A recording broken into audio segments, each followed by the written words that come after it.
முதல்ல வேல்முருகன் அண்ணா அவர் மேலே ஒரு நல்ல மரியாதை இருக்குது. அவர் ஆரம்பத்துலேருந்து அண்ணனை வந்து ரொம்ப மரியாதையும் பேசுவாங்க.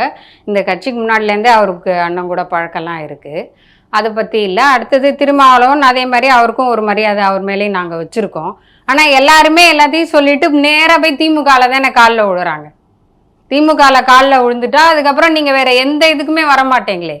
திருமாவளவன் இருக்காரு, வேங்க வயலில் அவ்வளோ பெரிய பிரச்சனை நடந்தது. குடிநீரில் கூட அவங்களுக்கு மலத்தை கலந்து அந்த மக்களை அவ்வளோ பாடுபடுத்தினாங்க. அதோட ஒரு மக்களுக்கு எவ்வளோ கேவலமான ஒரு நிலைமை யாரும் தர முடியாது.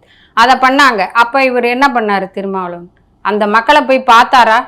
இல்லை, அவங்களுக்கு ஏதாவது ஒரு தொட்டியை கட்டித்தர்றதுல எவ்வளோ ஆகிடும். நீங்கள் கொள்ளடிச்சு எவ்வளோ வச்சுருக்கீங்க. ஒவ்வொருத்தரையும் கூட்டணி எப்படி போகிறாங்க? எல்லாமே கொள்ளடிச்சிக்கிறதுக்காக தான் கூட்டணி போகிறீங்க.